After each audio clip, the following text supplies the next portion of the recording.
Hello everybody, Slick D Gamer, Scott W. Perry here, and I'd like to welcome you to another edition of Retro Chronicles, where we're going to take a look at WWF, WWE video games. And in our first episode, we covered Micro League Wrestling, pretty much the forgotten wrestling game, which is a turn-based strategy game. That was pretty fun. But for now, we're going to go into the games that pretty much everybody knows, and we're going to begin with the very first console game released to the major market. And this was released in 1989 for the Nintendo Entertainment System, and this is WrestleMania from Acclaim. Now, Acclaim had the video game license for all home consoles from 1989 to 1999, so they had a 10-year deal. This was the first game that was released for it, and right on the cover you could see the biggest star at the time, Hulk Hogan. Now, this game featured 6 WWF superstars: Hulk Hogan, Andre the Giant, Randy Macho Man Savage, the Honky Tonk Man, Bam Bam Bigelow, and the $1 Million Man, Ted DiBiase. Now, the game opened up with a great visual of Hulk Hogan ripping off his shirt and had a great rendition of the old Superstars theme, the syndicated Superstars program, to knock it off.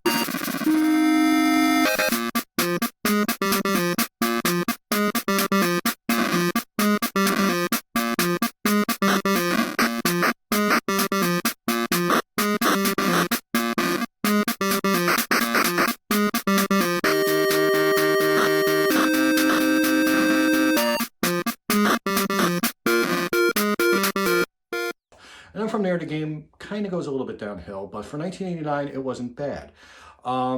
There were some interesting play scenarios with it. It was a 2-player game, but you can actually play up to 6 depending on the tournament mode. You had an exhibition mode, you had a tournament mode. Now, exhibition is exactly what it is. You and a friend take on each other, and it is a no time limit match until you have a winner. Now, it's only one screen. You can't move, you can't go outside the ring. There's no, it's a ring, but you only see 3 of the ropes. The bottom of the screen does not have a rope, so the graphics are a little bit limited. However, each wrestler is defined individually.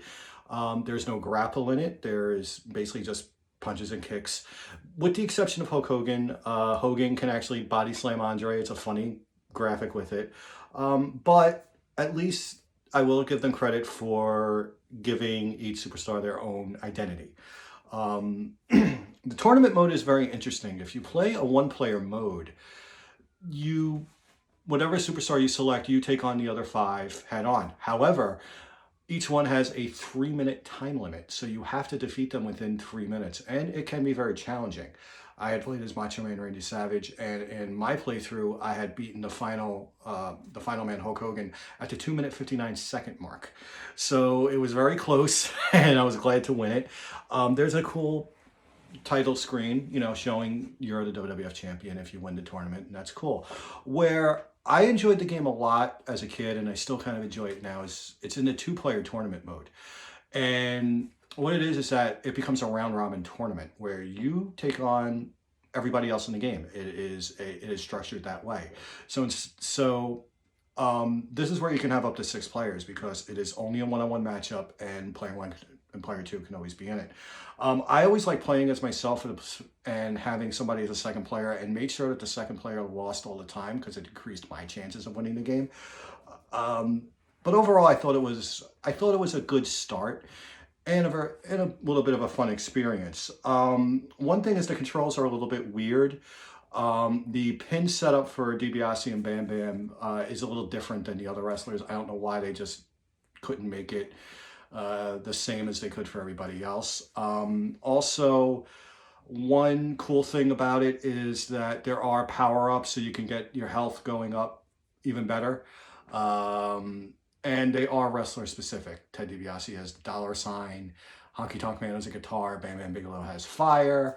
Andre the Giant has his big foot. Randy Savage has his glasses, his signature glasses. But Hulk Hogan's is the most interesting. He has a crucifix. So saying the prayers mantra definitely worked in this game. One element that the game truly shines is in the sound category. The wrestling themes are done impeccably great. They're for 8-bit, they sound great. You can identify them. They are pretty much very, very awesome to hear on the Nintendo. Hulk Hogan's Real American sounds awesome. Randy Savage has his Pomp and Circumstance. You know, Bam Bam Bigelow has his jazz theme that he had in his first run that not a lot of people remember. And Honky Tonk Man has his signature song that you can definitely hear. The notable exceptions is that DiBiase and Andre didn't have theme music. So DiBiase, when you wrestle as him, has the Girls in Cars theme from the Pile Driver album. It's slightly embarrassing that I know that.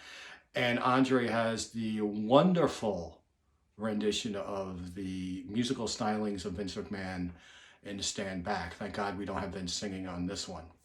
I'm sorry, Vince, but yeah, hey, you make a lot more money than I do, so God bless you.